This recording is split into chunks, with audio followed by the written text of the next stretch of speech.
Makuha mo pa kayang ako'y nagkanat yakapin.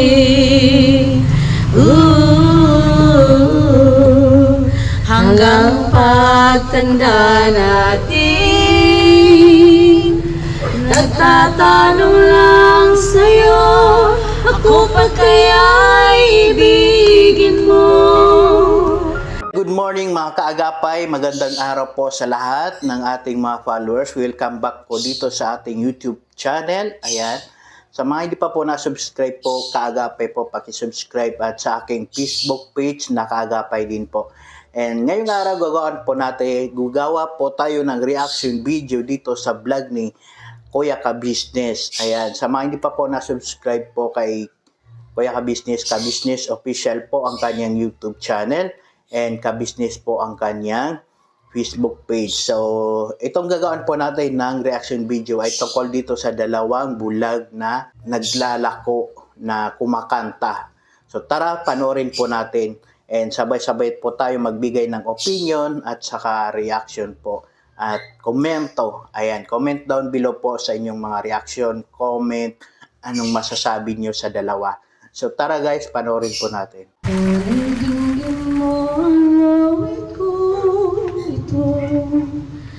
Awit na nagmamahal sa'yo,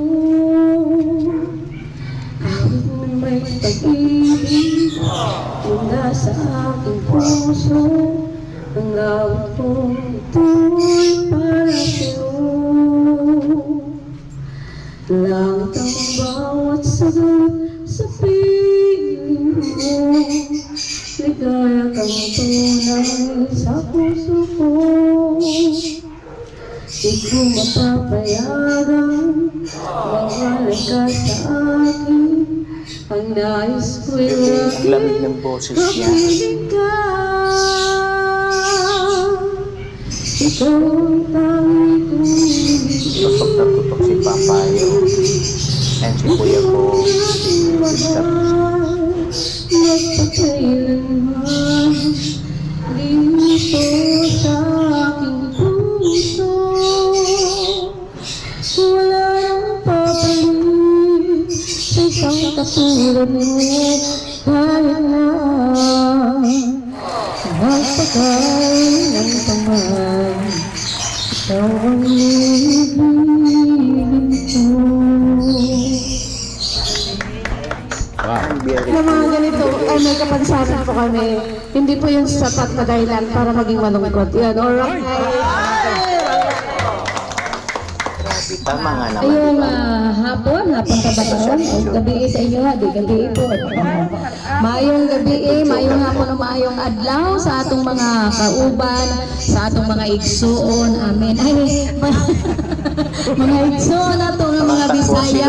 Sa Cebu, Luzon, Visayas, ug Mindanao, hangtod sa nakadungog ng mga Bisaya, kanang mga lalo na kanang mga diligumol. Ayun. Kasi nakadungog na diligumol mayong hapon. Alright. Alright.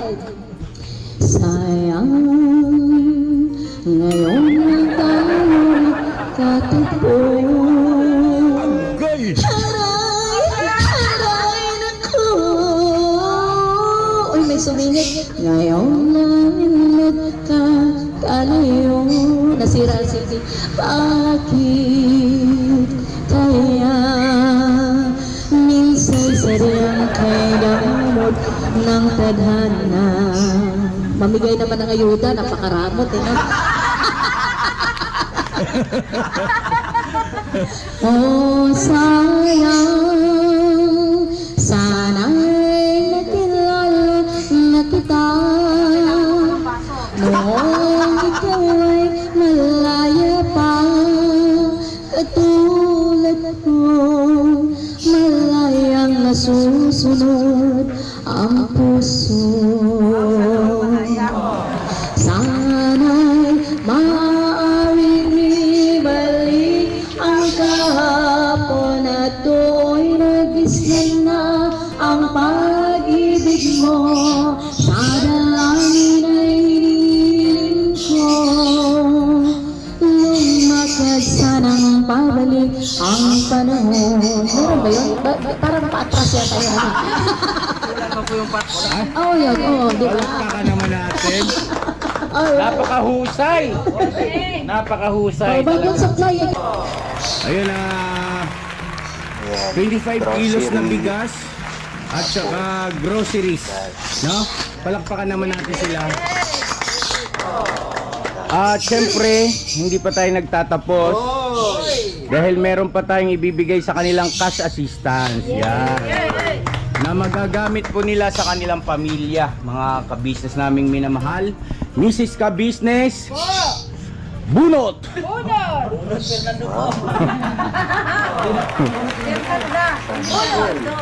Nabubunot. Ayun, nabigyan natin sila ng 6,000 pesos. Oo. 6,000 pesos po. Sino po? Dito, ito yata lagayan eh. Yan, yan po Ito yung po lalagay namin sa ilalagyan box. nila Sa box na lang po. pera. Okay lang ba yun? Okay lang po. Oh, sige. May tao po dyan natututo pa. May tao pala dito. O, ito po mga ka-business. 1,000.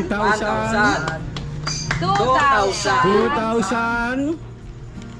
Ayaw pumasok. Ayaw pumasok. Ayaw yata 3,000. 3,000. Pasok. Yan, tamang-tama. Birthday ngayon ni Nikki. May panghanda. 4,000. 4,000. May bili ko na ng cake. 5,000. 6,000. Thank you, Lord. Thank you, Lord. Yes, thank you, Lord. Oo. Birthday na. Oh, sino may birthday ito? Si Danica, yung panganay. Ay, yung panganay nyo. Happy birthday, pakisabi. Danica, happy birthday na. At more birthdays to come. Alright. God bless, God bless. Yun nga mga kaagapay, nakita nyo naman po. 'Di ba ang nakakatawa sila actually, ang lakas ng positive vibes po nila si Ate Joby, tsaka si tong kasama niya. And grabe, sa totoo lang ang ganda ng mga boses nila. And pwede sila pwede sila mag-perform sa stage sa totoo lang. Si Ate Joby, Bisaya, Cebuano, ayan. Kaya magaling talaga yan magpatawa. Sa totoo lang, parang mabilis magpatawa talaga mga Cebuano. Sa the way sila magsalita pa lang, alam mo nang matatawa ka na. Ayan. Then, in fairness, sa boses niya talagang maganda. Parang naririnig ko pa rin talaga si Imelda Papin. And si Ate din po, kasama niya, maganda rin yung boses niya. Actually, may isa pang video na kumakanta si Ate. Kaya gusto ko panoorin niyo po ang whole video sa channel po ni Ka-Business para mapanood niyo po ng buo. Tsaka mataas po na video yan, mga around 45 minutes ba yan. And puno-puno ng tuwa at saka halak-tawanan po sila. Team po ni Kuya Ka-Business. Ayan, tawang-tawa po sila. Kasi may mga joke din po si Ate. May mga binibitawan siya na joke na talaga namang nakakatuwa. Ayan. So panoorin niyo po ang whole video niyan para kayo na po mismo yung kung baga, hindi ka masatisfied kayo, mapanood niyo ng buo at kung baga, para makita niyo rin po ng yung isang kanta po ni Ate doon sa part na yan, mapanood niyo ng buo, tsaka yung mga joke po nila. Talagang matutuwa po kayo. Ako mismo sa whole video, talagang tawa ko ng tawa. Ayan.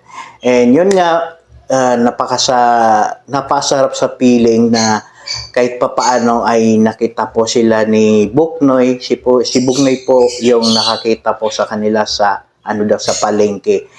And ayan, di na sinama siya dyan sa bahay nila Ka-Business. Ayan. So maraming salamat kasi kahit papaano ay malaking tulong na po sa kanila yung 25 kilos na bigas at saka yung groceries at saka 5,000 din na tulong.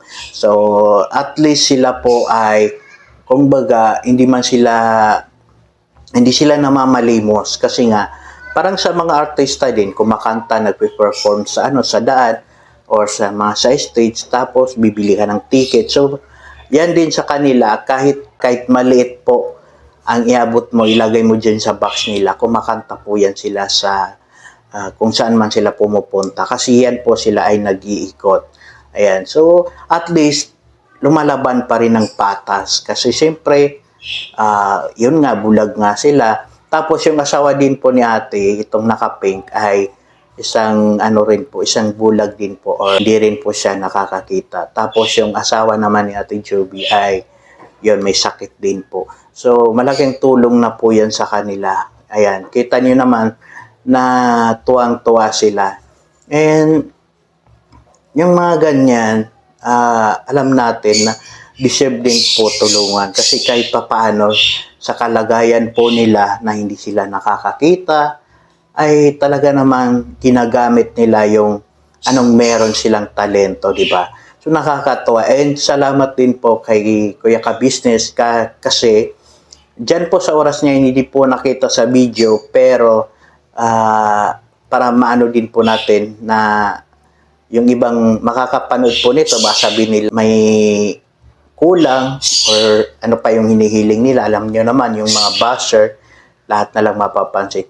Diyan din po sa oras na yan, pinakain din po sila ni Kuya Ka-Business. Ayan, pumasok sila. So, kaya nga sabi ko, panoorin nyo po yung buong video para makita nyo po lahat ng nangyari dyan. And, siyempre, hindi po kayo mabibigo kasi talagang matatawa po kayo sa mga naganap dyan. Siguro kung hindi pa sila naging blind, baka mas maganda pa yung karera nila. Malay natin, di ba?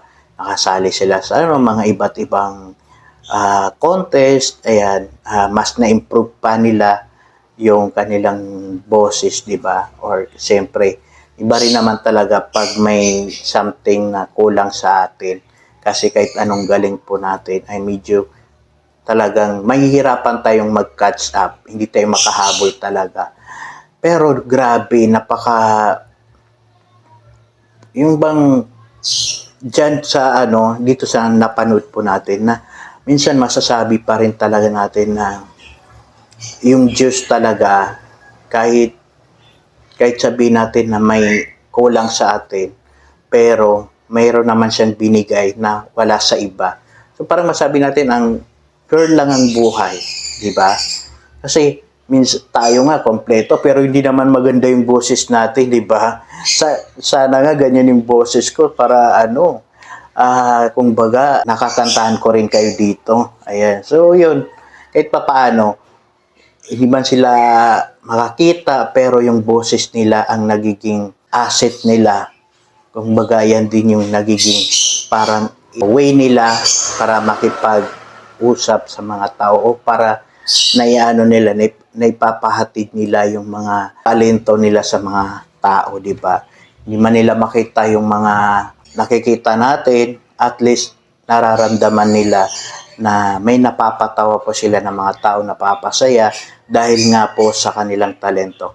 So yun lang po yung magiging ko dyan, basta ako naging sulit na pinanood ko yung video na yan na 40 plus 45 minutes yata, kung hindi ako nagkakamali.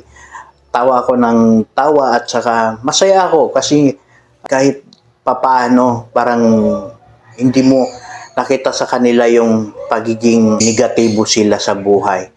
Parang nakita ko sa kanila, ganito man tayo, yun nga sabi ni ate, na kahit hindi man tayo nakakakita, hindi yun magiging dahilan para hindi tayo tumawa, di ba? So napaka-positive po ng mindset po nila. Yan po yung pinakaano dyan. And yun nga, maraming salamat kasi kahit papaano, sana balang araw ay baka hindi lang yan yung masuporta po sa kanila ni Kuya Ka-Business. Baka mayroon pa po sa darating na mga vlog po nila. And yun lang po, maraming salamat po. Huwag niyo pong kalimutan, Ka-Business Official po ang kanyang YouTube channel. Isama nyo rin po ang kanyang anak na si Papa Dance TV. And syempre, huwag kakalimutan din po ang aking Team Daddy Frankie. Ayan, supportan nyo rin po Daddy Frankie Official. Daddy Frankie ang kanyang YouTube channel. And ang aking makasamahan po, KG27, Mons Channel Vlogs, Sam Motovlog TV, si Vance TV, Marriage Official, si Sweet Charms, ayan, sa FB rin po namin, huwag niyong kakalimutan. So, dito na lang po, maraming salamat and see you sa ating next video.